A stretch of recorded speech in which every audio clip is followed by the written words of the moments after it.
Ya son las 9 de la mañana con 8 minutos. Estamos de regreso después de ese comienzo musical de Enlace USACH y atentos a lo que va a ser nuestro panel del día de hoy.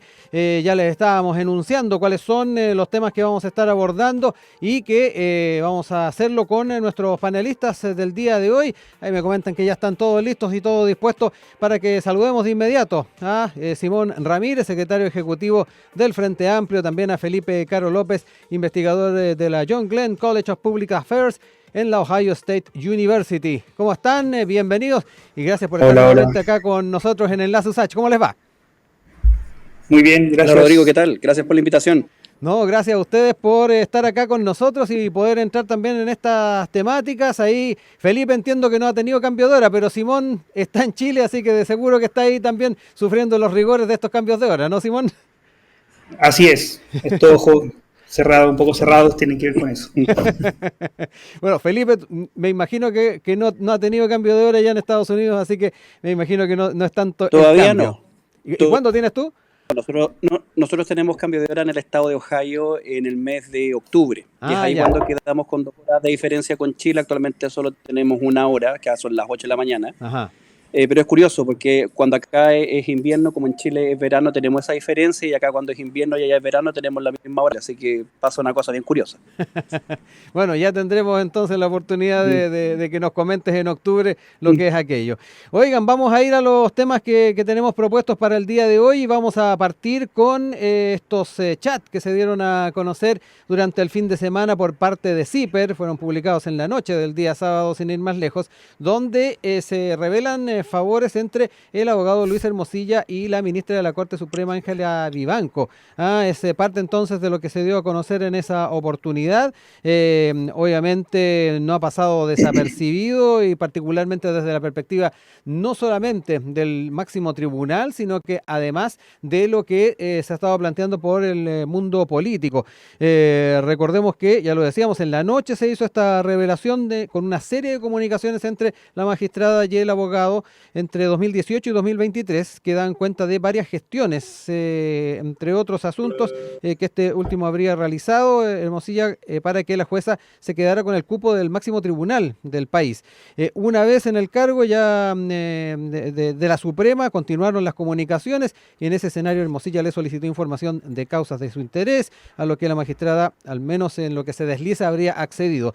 Y ya lo decía, esto no solamente está trayendo problemas dentro del tribunal a la magistrada, de hecho dentro de lo que se ha estado hablando bastante tiene que ver con la posibilidad de abrir una investigación disciplinaria. Hoy día había un pleno, sin embargo la ministra Vivanco no va a estar presente porque ya había pedido un permiso para no estar durante estos días.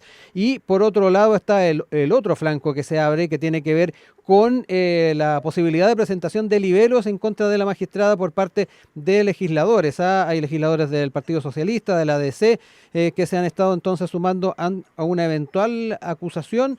Son los temas que queremos abordar el día de hoy y parto contigo, Simón, para que me cuentes un poquito cómo has estado siguiendo esta agenda y particularmente todo lo que se ha ido abriendo en torno a estos mensajes que se dieron a conocer el fin de semana.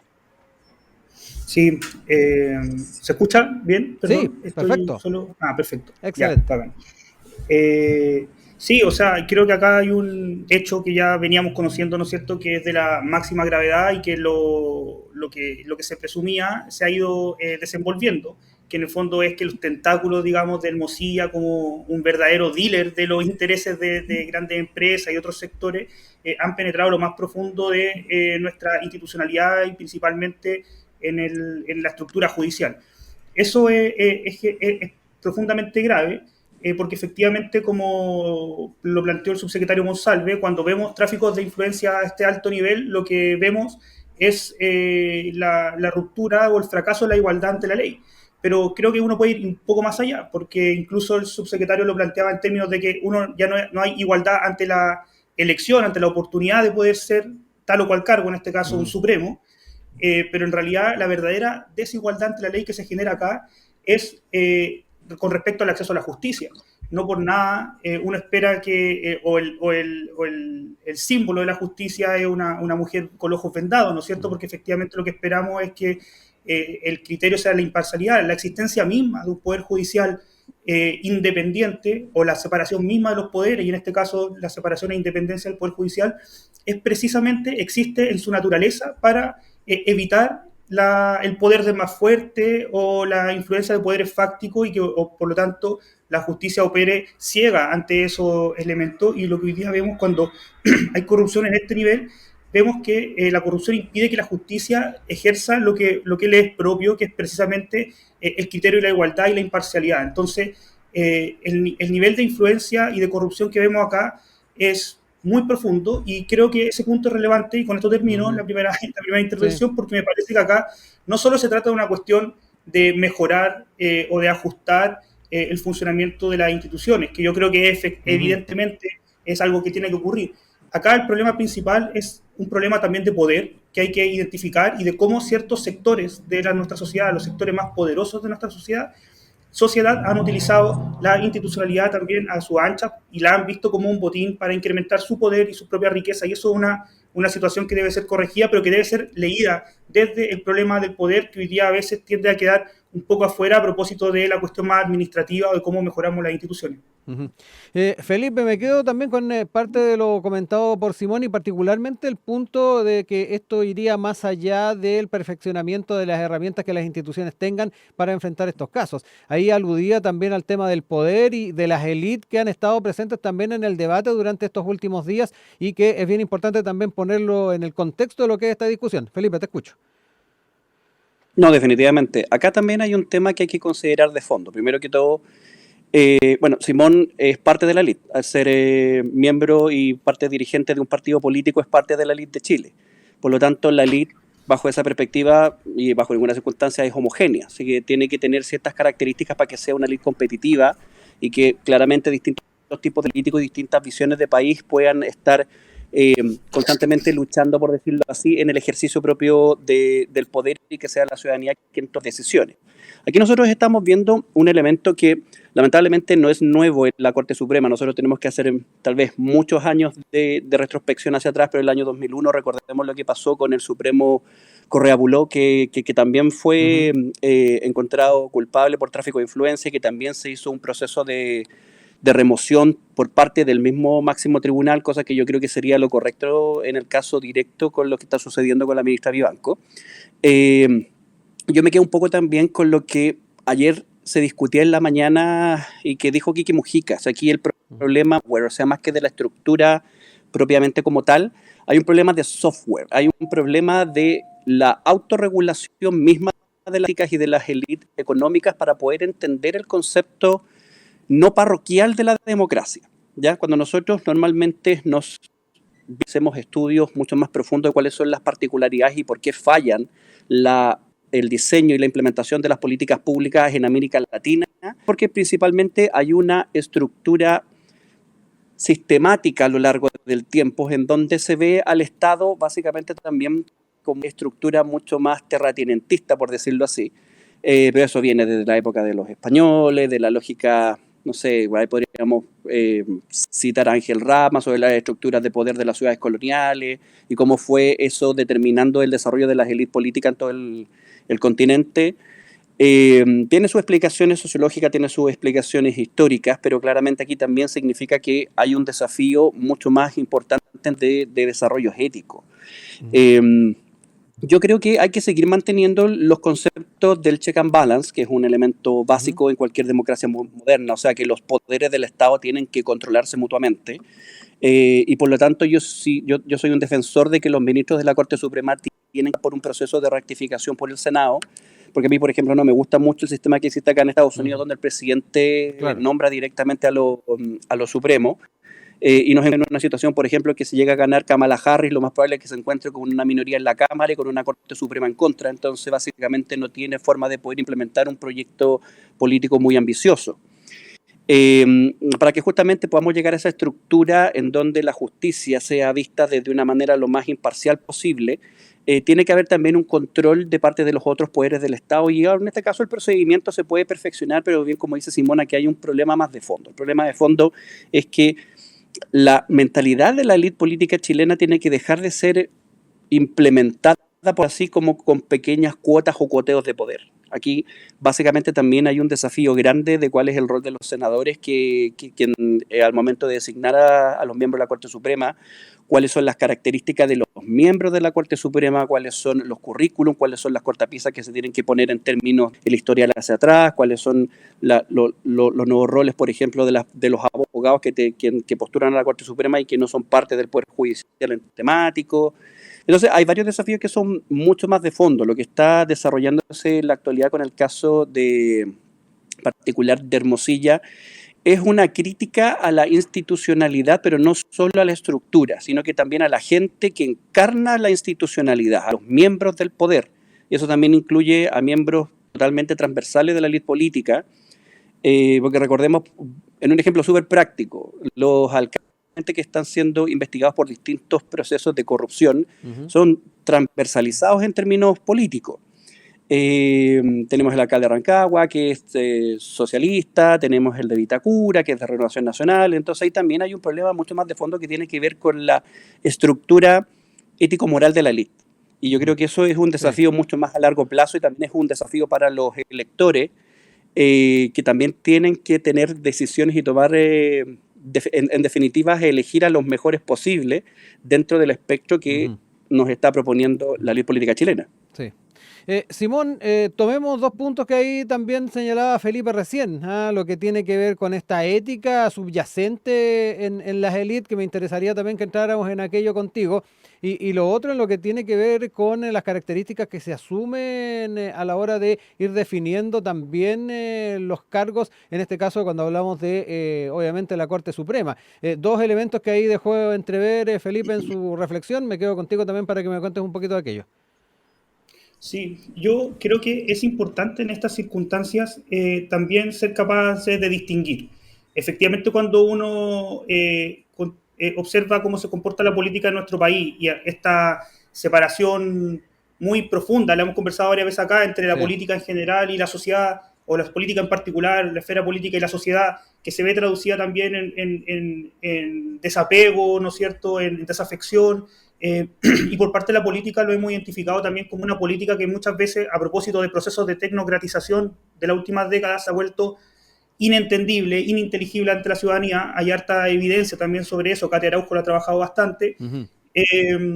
Todos los quienes ingresan a esta esfera política se convierten de una u otra manera en parte de una élite, y eso yo creo que es cierto, y es un problema cuando de todas formas no toda esa élite o ese segmento que conduce el país o ha conducido el país se comporta de la misma manera.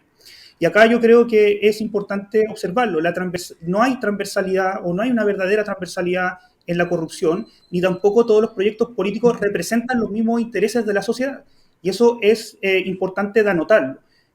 Acá hay un punto de interacción y un punto donde se solapan, ¿no es cierto?, los intereses de las grandes corporaciones económicas, los intereses de la derecha política, y eso se ha traducido durante las últimas décadas, digamos. Uno puede seguirlo desde el caso Corpesca, por ejemplo, en adelante, en corrupción de las instituciones del Estado y utilización de las instituciones del Estado para el beneficio político propio.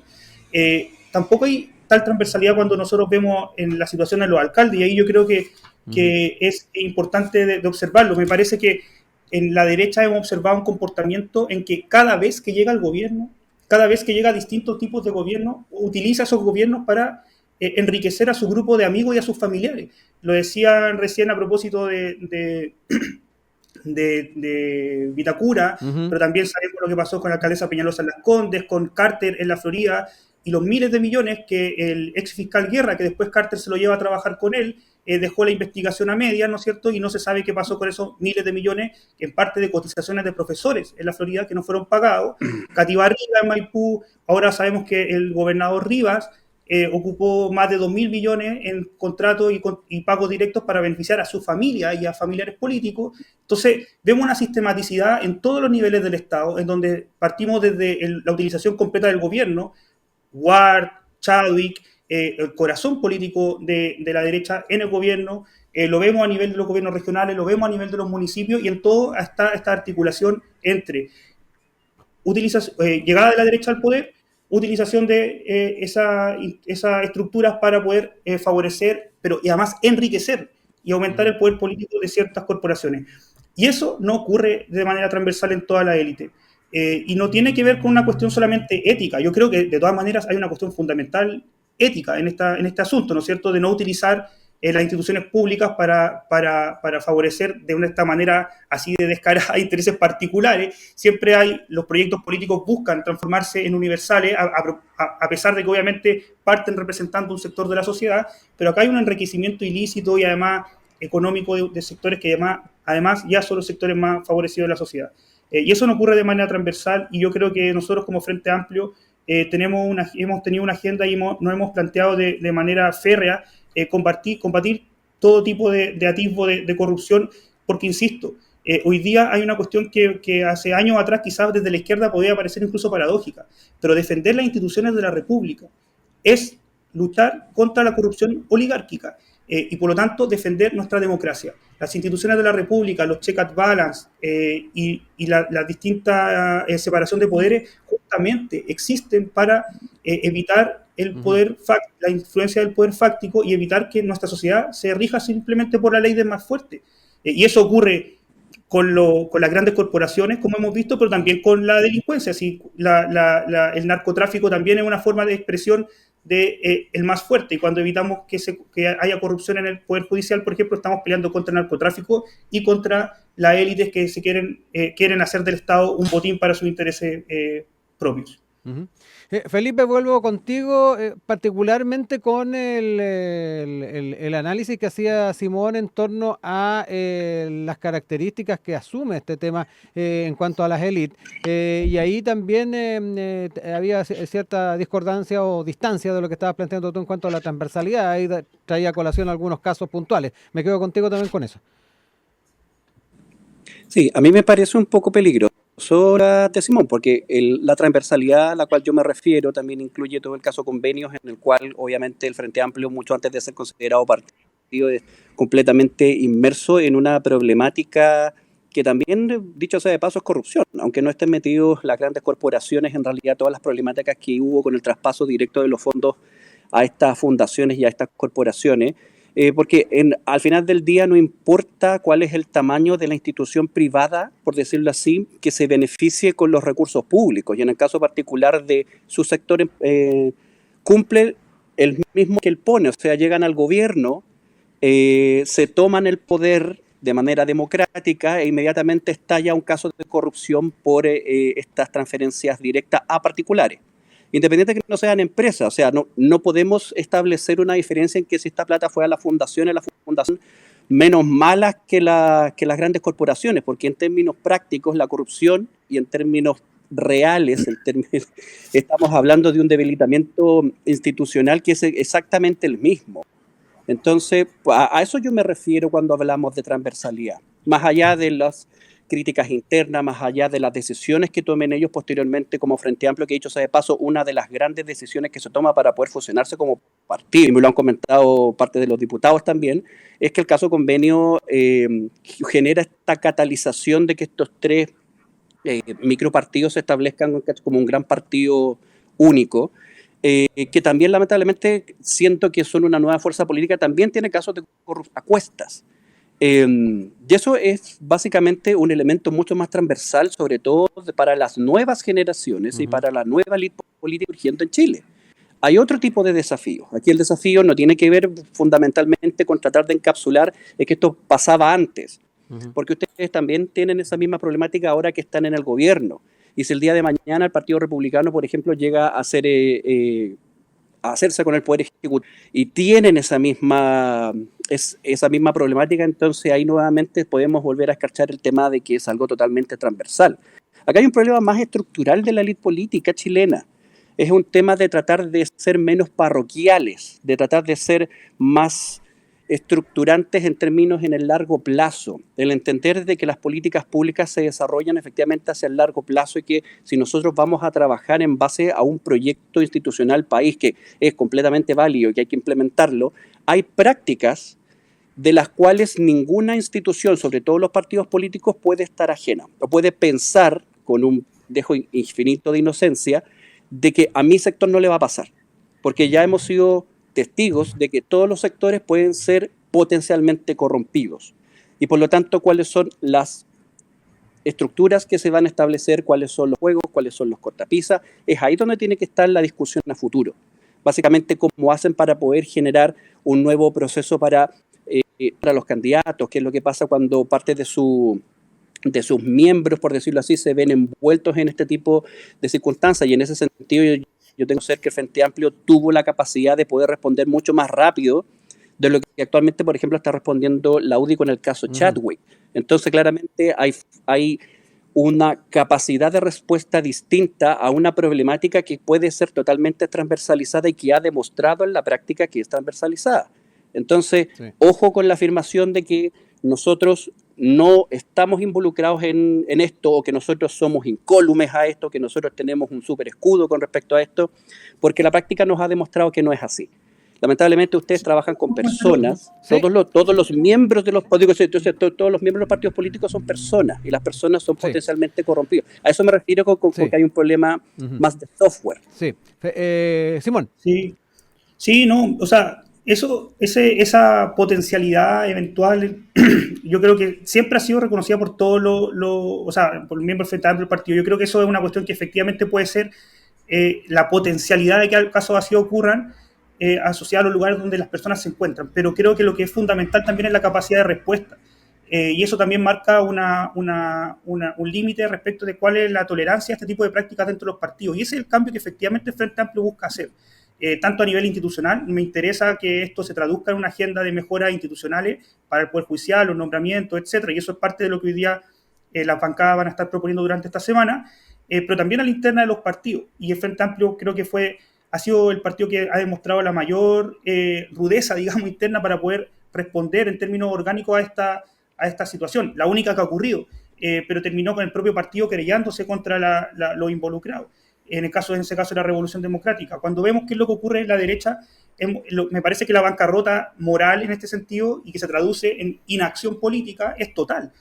Ninguno de los casos que nosotros que recién planteamos, de Peñalosa, de Torrealba, Carter, del gobernador Rivas, Katy Barriga, Reginato, lo que pasó con el senador Macaya, que era en otros términos, Felipe Ward y Chadwick, lo que ha habido es un silencio sepulcral, y en casos más importantes, donde veamos, son los grandes patriarcas de la derecha, ¿no es cierto?, que se comporta efectivamente como con una relación hacendal hacia la institucionalidad pública.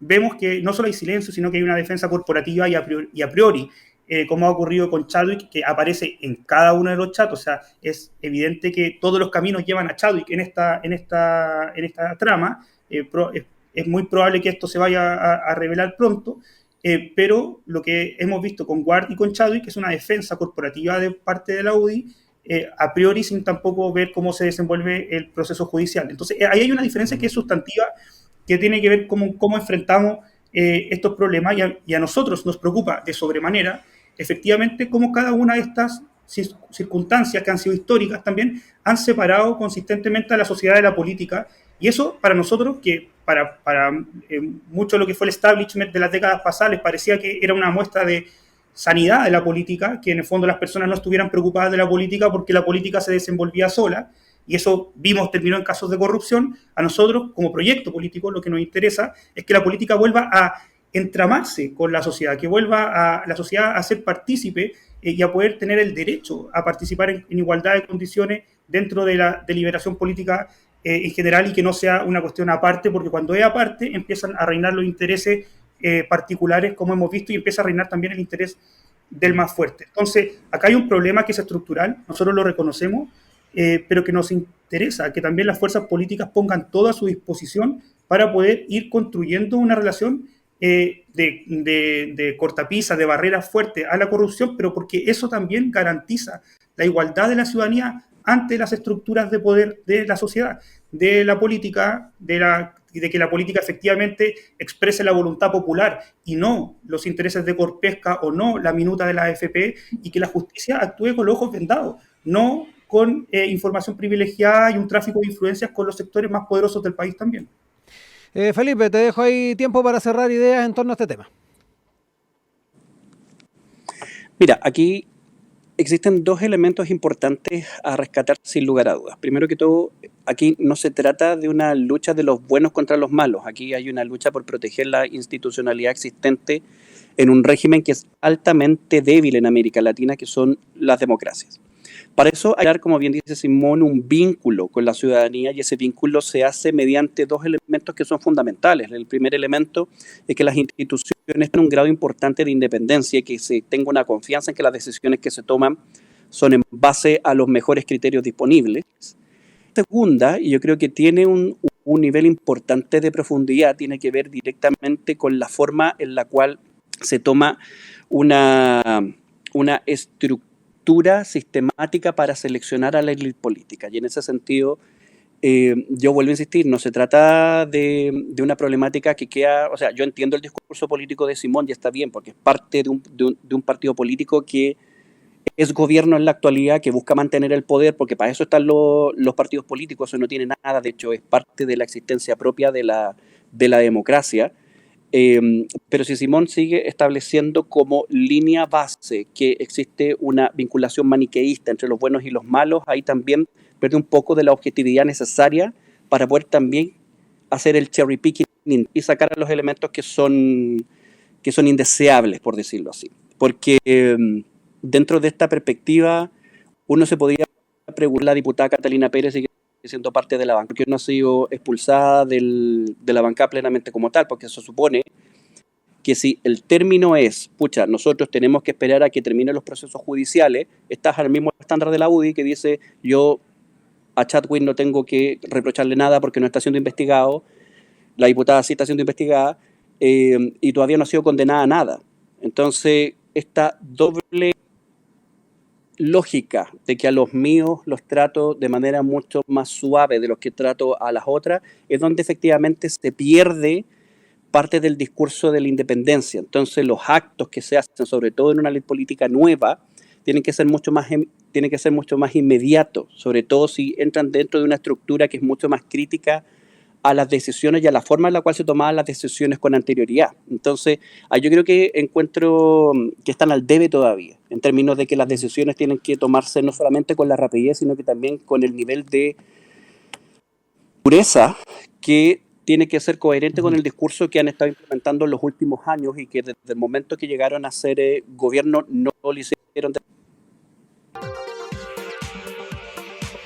Y cuando son las 9 de la mañana con 40 minutos, vamos de regreso con nuestro panel del día de hoy. Les recordamos que nos acompañan en esta oportunidad Felipe Caro López, investigador de la John Glenn College of Public Affairs en la Ohio State University, y con Simón Ramírez, secretario ejecutivo del Frente Amplio. Pasamos a otro tema y nos quedamos en particular con la agenda legislativa que se plantea por parte del Ejecutivo y que incluye temas que han estado presentes también en otras propuestas que se han hecho por parte de la moneda. En particular, el presidente Gabriel Boric en los últimos días señaló que se va a dar impulso a la discusión de propuestas en torno a la eutanasia. Reafirmó además el compromiso de la administración con solucionar el problema de las deudas por estudiar en la educación superior derivadas del crédito con aval del Estado. Un tema que digámoslo, también ha sido deslizado en la última cuenta pública por el mandatario y que no ha estado exento también de análisis desde distintos sectores de la política. En particular, me quiero quedar también con los apuntes que se han hecho desde la oposición y particularmente de parte de Guillermo Ramírez, el presidente de la UDI, que entre otras cosas señaló que el tema vinculado a la deuda del CAE no es financiable y la eutanasia no es una prioridad. En ese sentido, se ha señalado entonces respecto a aquello de las dificultades de sacar tal vez adelante estas propuestas. En una conversación con Cooperativa, Ramírez dijo que la contingencia es la falta de orden público, la delincuencia, los problemas en la economía y las listas de espera. Pero como estamos en época de elecciones, partió la época de los ofertones del gobierno en referencia a lo que van a ser también los comicios de octubre y particularmente el timing en que se presentan estas propuestas. Felipe, parto contigo ahora para que me cuentes un poco también cómo le hace el seguimiento a este tema. Sí, mira, efectivamente nosotros ya en estas épocas estamos en plena campaña electoral para las municipales. Obviamente el gobierno necesita tratar de apalancar parte de su fuerza electoral tradicional para darle más impulso, sobre todo a sus candidatos a alcaldes que están en una situación de más competencia dentro de sus municipios. Y dentro de una perspectiva netamente estratégico electoral, lo que hace el Ejecutivo es una estrategia que encuentro que es correcta, porque básicamente lo que intenta hacer es sacar de la primera línea por lo menos un par de semanas, sobre todo por esta semana que es el 18, todo lo que tenga que ver relación directa a la seguridad y lo que tiene que ver a migraciones, que es fundamentalmente el área donde más débil se plasma por parte de la ciudadanía y en donde la oposición ha sacado mucha más ventaja comparativa para poder hacer y desplegarse dentro de las campañas. Si nosotros vemos cuáles son las características de las campañas electorales en la actualidad, tanto del oficialismo como de la oposición, están vinculados principalmente a términos de seguridad. Entonces, por lo tanto, tratar de volver a retomar el control no solamente de la agenda legislativa, sino también de la agenda comunicacional es necesario, y en este sentido me parece una decisión estratégica correcta. Ya pasando a una segunda derivada, básicamente cuáles son las características de estos dos proyectos de ley. En realidad, el de la eutanasia es un proyecto en términos reales bastante menor en la actualidad. Es una discusión que se puede dar por distintos factores y que tiene mucho más componentes ético-morales que dentro de una perspectiva y un impacto real hacia la ciudadanía. Y el tema del CAE, como diría un ex profesor mío de la Chile, es una política pública que viene con suspensores.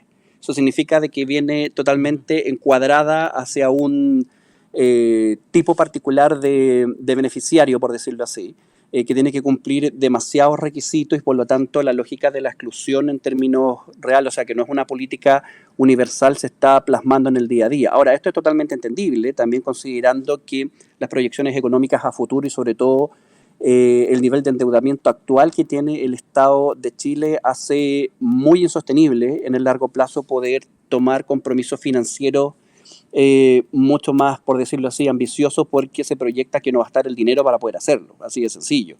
Y por lo tanto tiene también un componente de realidad importante, porque yo tengo entendido, según las últimas declaraciones, porque no conocemos en detalle el proyecto, pero según las últimas declaraciones que ha dado el ministro Marcel, es para la condonación es para una población acotada dentro de los sectores más vulnerables. Lo más probable es que se revisara a aquellas personas que no finalizaron sus carreras de educación superior y que todavía tienen deudas del CAE, por ejemplo.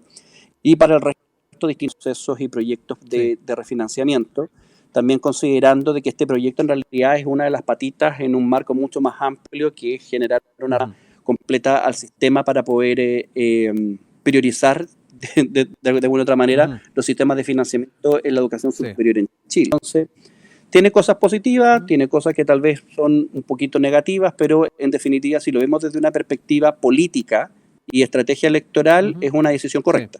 Sí. Simón, me quedo contigo también. Ahí hacía sus apuntes Felipe desde la perspectiva práctica, pero también política. ¿Cuál es también la visión tuya? Tomando en cuenta de que aquí también se recogen elementos que no solamente han estado en la base del programa de gobierno, sino que además también con presencia en la última cuenta pública del presidente. Sí, bueno, las declaraciones de Guillermo Ramírez, la verdad, nos sorprenden, ¿no es cierto? Es como ponerle play ante cualquier pregunta. Podemos preguntarle, ¿está de acuerdo con X lo que hace el gobierno? Y siempre va a decir que no y que por lo tanto es un peligro el gobierno, etcétera. Pero en realidad esto es más absurdo aún cuando uno enfrenta la situación del CAE, por ejemplo, y si la propuesta del gobierno fuera esto viene con una condonación universal, dirían son unos irresponsables, la situación fiscal, lo que decía Felipe respecto de cómo vienen las proyecciones económicas a futuro, etcétera. Si viene una condonación más acotada, acorde justamente a esas condiciones, va a decir, le están mintiendo a Chile, no están cumpliendo sus promesas, esto no es una prioridad, etcétera. Entonces, la verdad es que eso no me tiene más bien sin cuidado respecto de esas opiniones, pero lo cierto es que respecto al CAE, primero, hay una cuestión objetiva. El 75% de las personas que hoy día tienen deuda CAE ganan menos de $1.000.000 de pesos y el 50% gana menos de 750.000 pesos. Entonces, se está abordando desde esta política a una población que no se ha visto beneficiada por las políticas de financiamiento educacional previo, de educación superior, sino que de hecho ha terminado reproduciendo una situación en la cual salir o alcanzar mejores ingresos no ha estado garantizado justamente por la mantención de la deuda que ha sido esta pesada mochila que ha traído el crédito con aval del Estado. Por otro lado, es una promesa fundamental de este gobierno, de esta administración del presidente Boric, poder acabar con el CAE. La condonación es evidente que está sujeta a la capacidad financiera que tenga el Estado, porque creo que lo que ha mostrado este gobierno es tener una administración responsable en materia económica. Entonces la condonación va a estar, como decía Felipe, va a estar acotada a los sectores más precarizados, y hay una estructura donde además es autocontenida en torno a el gasto. Pero lo tercero que acá es sumamente importante, porque yo creo que aquí sí viene un elemento que a veces queda un poco subsumido a la cuestión de la condonación o no del CAE, es que acá hay una propuesta de financiamiento, de nuevo financiamiento de la educación superior, que tiene carácter progresivo, que es autocontenida, es decir, se financia con los aportes de las mismas personas que fueron financiadas hacia futuro, pero en tercer lugar, elimina la bancarización del sistema. Y quizás el gran cáncer, digamos, de este financiamiento estudiantil, de financiamiento educacional, de educación superior durante las últimas décadas, ha sido precisamente la bancarización del sistema, que no ha sido un gran negocio para los bancos, pero además ha sido un gran saco roto para el Estado, que ha tenido que desembolsar a veces 2 o 3 veces los precios de las carreras. Muchas veces se paga las carteras de deuda de manera anticipada por el total de la deuda, prácticamente, de la deuda neta, digamos, y eso ha generado, como digo, un saco roto durante décadas de plata por parte del Estado, que hoy día se suspende con la nueva forma de financiamiento al ser autocontenida y desbancarizar el sistema de educación superior, lo cual me parece que es una muy buena noticia, y que además introduce un cambio de carácter estructural en el sistema de financiamiento de educación superior, y yo esperaría que eso nadie pudiera decir que no es una prioridad para Chile. O sea, el Estado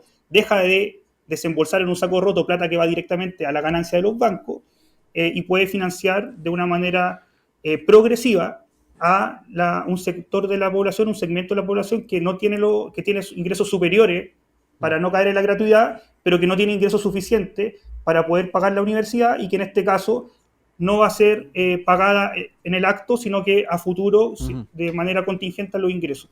Sí. Simón, antes de darle la palabra también a Felipe, en los apuntes sobre eutanasia, y particularmente no solamente lo que se ha planteado por Guillermo Ramírez, también en la bajada que le hacía Felipe, no sé cómo lo ves tú.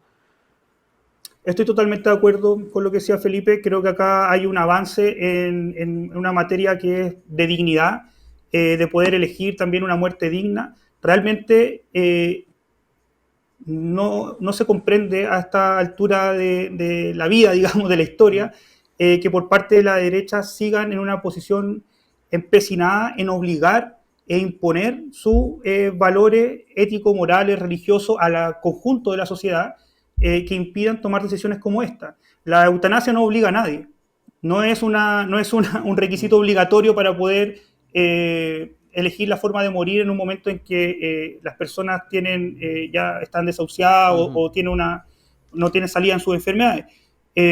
Al contrario, abre una posibilidad que hoy día no existe y que permite evitarle el sufrimiento, dolores a personas y sus familias que deciden tomar otro camino y que hoy día se ven imposibilitados para aquello. Entonces, es una agenda de dignidad, de un mínimo de dignidad, y que además abre las libertades y no las restringe por parte ni obliga a nada. Entonces, esa restricción por parte de un sector político específico, la verdad no se comprende, y yo creo que la sociedad en general no lo va a comprender. Felipe, nos están quedando 10 minutos, repartamos ahí 5 y 5 para ir cerrando ideas. Felipe. Sí, mira, yo estoy muy, muy interesado en cuáles van a ser las características del CAE, principalmente, bueno, primero que todo, en los instrumentos dentro de los instrumentos de política pública, los créditos con aval del Estado, que nosotros en Chile solamente los tenemos considerados para la educación superior, son bastante extendidos. O sea, el Estado es un aval y trabaja de manera constante con el sector bancario en casi todos los países desarrollados y miembros de la OCDE, como parte de poder apalancar recursos que el mismo Estado no puede desarrollar, con la idea justamente de hacer más extensiva y tener mucho más cobertura dentro de las políticas públicas. O sea, es un instrumento totalmente válido y es un instrumento que se implementa a nivel internacional con bastante éxito, dicho sea de paso. Ahora, yo creo que deberíamos enfocar un poco más la discusión que abre justamente sobre qué es lo que efectivamente nosotros como país necesitamos financiar en el largo plazo. Porque si tuviera una comparación un poco más efectiva y nosotros viéramos, por ejemplo, los datos que nos entrega Simón, eso significa que si el sueldo promedio en Chile es de 500.000, los que tienen estudios universitarios ganan 750.000, la ganancia potencial de ese 50% no se justifica que haga dentro de una universidad. Entonces, por ejemplo, poder no tener a que solamente un 20% total del CAE sea para financiar estudios universitarios y el otro 80% sea para financiar estudios técnicos superiores, que está visto a nivel internacional que genera mucho más ingresos en el largo plazo, con costos mucho menores, y que tiene que ver también con las nuevas necesidades que se van a tener de aquí a los próximos 5 años, que tienen que ver básicamente en el ámbito de las telecomunicaciones, en el ámbito de los servicios, y que por lo tanto no en sensibles como la salud o la educación, pero sí en otras que se restrinja de manera considerable el acceso a financiamiento mediante el CAE, que se priorice la educación técnico-profesional. Ahí también tenemos una herramienta estatal que es justamente el priorizar estos grants, como se conoce acá en Estados Unidos, con la idea de poder cambiar un comportamiento y que los futuros jóvenes prefieran justamente tomar carreras técnico-profesionales y no vayan tanto a la universidad, porque ya se está comprobando que un título universitario es bastante similar a un título de una persona que estudia una carrera en un instituto profesional o en un centro de formación técnica a lo largo del tiempo. Por lo tanto, ahí también controlamos un poco las expectativas de la gente de que va a ser un salto incremental en sus ingresos simplemente a la universidad, cosa que no se está dando. Entonces, aquí hay otro tipo de discusiones que se tienen que dar, que a mí me interesa bastante que se abran estas discusiones, porque el CAE no puede ser solamente la universidad, y de hecho desde mi perspectiva tiene que ser un mínimo, o sea, por eso pongo como un techo del 20%, de ese financiamiento tiene que ir al mundo universitario y la inmensa mayoría tiene que ir al mundo técnico profesional. Simón, para cerrar el panel de hoy, te dejo ahí la palabra. Sí, creo que acá hay una discusión abierta que a mí me parece que públicamente debiese darse. O sea, no creo que haya una cerrazón a seguir sosteniendo que el único camino de poder progresar económicamente, ¿no es cierto?, socialmente, esté dado por el tránsito por la universidad. Ahora, el problema en esa línea yo creo que también es más profundo a nivel social, porque tiene que ver con una cuestión de cómo está distribuido el estatus y cuáles son las cosas que se valoran también socialmente respecto de otras. Eso también tiene cierta traducción en algunas carreras, ¿no es cierto?, en cuestiones de remuneraciones, y no siempre pasa lo mismo a nivel de la educación técnica o técnico profesional. Creo que ahí hay todo un espacio de crecimiento y me parece que es perfectamente potenciable, pero tiene que ver también con una reestructuración del mercado laboral y de cómo se avanza en esas materias para que en el fondo ese crecimiento sea orgánico y no solamente un crecimiento desorganizado, inorgánico de la matrícula, que ya es muy grande, la matrícula técnico-profesional es muy grande, aislada de cómo se van desarrollando también estos otros factores. Pero el CAE la resolución del CAE, darle una salida al problema del CAE, viene a resolver un problema que hoy día es totalmente real, existente, y que ha significado un endeudamiento y una pérdida de ingresos injustificada a gran parte de familias que hicieron este tránsito.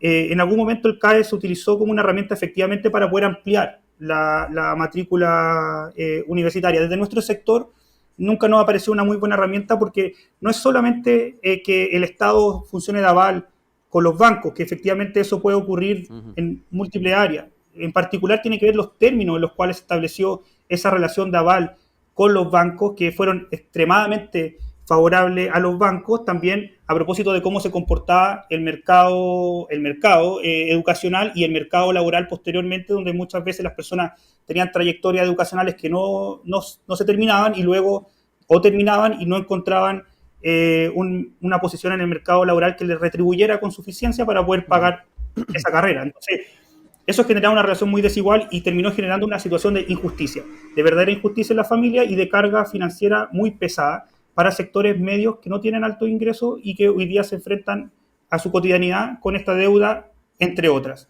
Entonces, creo que ese problema viene a resolverse con esta propuesta, y eso es importante porque entrega más justicia, y es una nueva medida que se suma a la medida del aumento del salario mínimo, a la medida de la ley Papito Corazón, como se le ha conocido, ¿no es cierto?, que en el fondo viene a aliviar el bolsillo de la familia no solamente a incorporar una medida de justicia, sino que en esa justicia se alivia la carga financiera de la familia y se le entrega en la práctica más liquidez, que es un problema importante hoy día que impide que las personas puedan desenvolverse con naturalidad y con libertad en una sociedad donde lo que predomina es el endeudamiento y la falta de dinero en los bolsillos. Entonces me parece que en ese sentido es una medida de justicia, corrige un problema histórico, entrega más igualdad y piensa un nuevo modelo de financiamiento donde la banca ya no tiene un lugar importante. Y eso me parece que todo eso es una buena noticia. Siendo ya las 9 de la mañana con 58 minutos, queremos agradecerle a nuestros panelistas de este comienzo de semana, a Simón Ramírez, Felipe Caro, que estuvieron con nosotros esta mañana en Enlace USACH. Que estén muy bien, un abrazo, nos reencontramos pronto. Gracias, chao, chao. Nuevamente Rodrigo, Simón, chao, chao, nos vemos. Chao.